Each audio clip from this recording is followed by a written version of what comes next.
Salut à tous et bienvenue dans ce nouvel épisode de Tech Antique où l'on parle de technologie antique et atypique.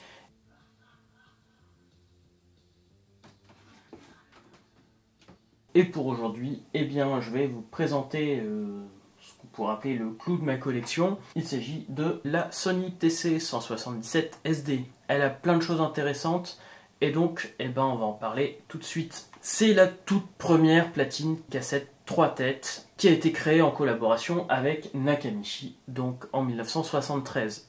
Vu les recherches que j'ai faites, il semble que seule l'électronique a eu des trucs en commun. Toute la partie mécanique, ils ont fait des choix complètement différents.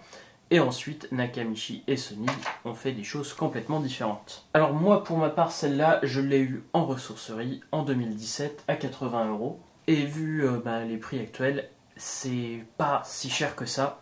Les prix ont vraiment augmenté depuis donc que je l'ai acheté. Alors bien sûr, quand je l'ai vu en ressourcerie et en sachant qu'à l'époque j'avais pas de platine cassette 3 têtes, j'ai tout de suite craqué, surtout qu'elle fonctionnait bien et le peu de tests que j'avais vu sans faire de rénovation du tout, elle avait un super son et là j'ai tout de suite craqué. Et puis elle avait un look assez spécial avec son espèce de table de mixage, ces quatre potentiomètres ici, donc ça m'a tout de suite attiré.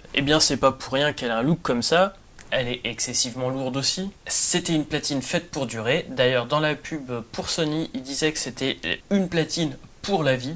La platine ultime, c'était vrai à l'époque, il y a eu mieux depuis, mais à l'époque, c'était quand même une platine qui faisait du 20 Hz à 20 kHz, c'était exceptionnel pour l'époque, qui avait une super dynamique, qui avait le Dolby, qui pouvait enregistrer bien sûr sur des ferrochromes, les cassettes au métal n'existaient pas encore, et même si le meilleur son est censé être avec des ferrochromes, à l'écoute, sur des cassettes métal, elle est parfaitement capable.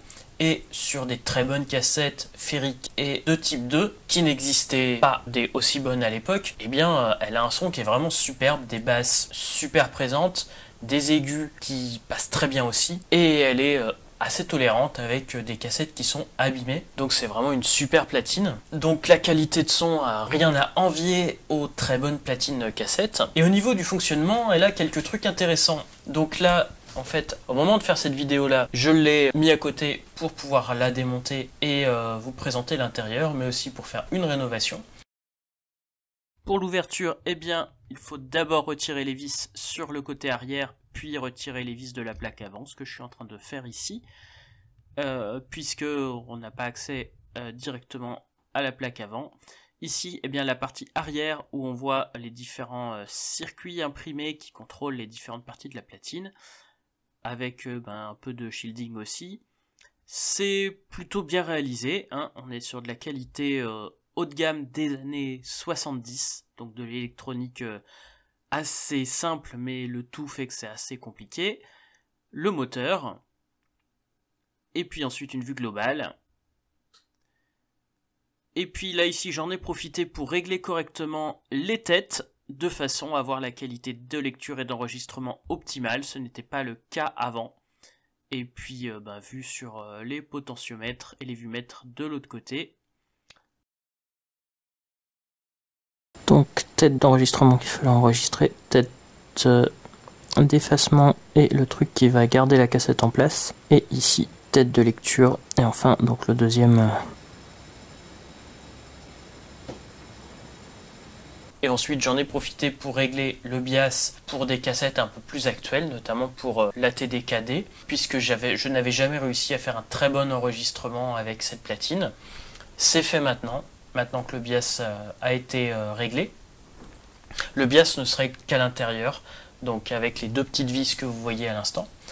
Et elle a quelques petits trucs intéressants, notamment elle a deux têtes qui sont complètement séparées pour la lecture et l'enregistrement. Sur les autres platines cassette 3 têtes, c'est une espèce de double tête en fait. Il y a eu une deuxième version de cette platine cassette là qui est encore plus rare, où on peut replacer les têtes directement à l'extérieur sans avoir besoin de la démonter, c'est pas le cas pour celle-là. De l'autre côté, on a des boutons type soft touch, qui n'était pas complètement du soft touch, on est vraiment sur l'ancêtre des soft touch, hein, quand on compare par rapport à la Pioneer que je vous ai présenté, on était à l'époque encore avec du piano key. Sony faisait aussi du piano key pour tout ce qui était plus bas de gamme. Rien que l'utilisation, en fait, on est sur un niveau beaucoup plus haut de gamme. La cassette est éclairée, les vumètres sont éclairées. On a ici tout un tas de loupiottes derrière qui sont d'ailleurs éclairées assez fort. Le Dolby est présent avec aussi une fonction de limite si on va plus haut. Et puis l'ancêtre du MPX et un truc d'enregistrement automatique comme les magnétophones bas de gamme. Voilà, à l'extérieur ça reste assez basique mais c'est très bien quand même. On a donc entrée micro et entrée ligne, une sortie casque réglable. À l'arrière on a une sortie DIN et une sortie ligne en RCA.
Alors voilà, c'était une petite présentation de cette platine-là. Je me suis un peu renseigné sur les prix qu'elle coûtait à l'époque. Il faut savoir qu'on est pas loin des 4000 € si on prend en compte l'inflation. Donc, quelquefois, je vois une comparaison par rapport à Platine Dragon. Je sais pas si c'est aussi bon, j'en ai pas pour comparer, mais au niveau des tarifs, on est quand même pas très loin en neuf.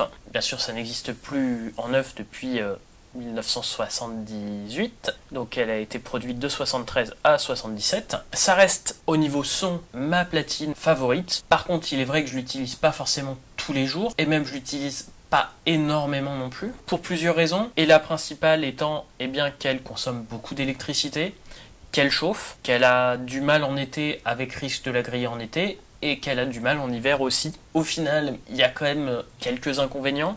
Et puis j'ai envie de la garder maximum de temps possible en bon état de marche. Et donc c'est pour ça que cette platine là, en étant celle que je préfère au niveau qualité sonore, c'est pas celle que j'utilise le plus. Et puis pour l'enregistrement, j'ai beaucoup plus de réglables sur d'autres platines, donc je l'utilise assez rarement aussi pour l'enregistrement. Ça reste une superbe platine que je ne compte pas vendre non plus. Ça reste vraiment ma platine principale de collection. Et donc voilà, ça faisait vraiment longtemps que je voulais vous la présenter. Vous aviez dû la voir sur d'autres vidéos il y a quelques années. Et donc voici enfin cette présentation qui, j'espère, vous aura intéressé. Sur ce, je vous donne rendez-vous très bientôt pour un nouvel épisode de Tech Antique. Soyez authentiques et atypiques et à bientôt.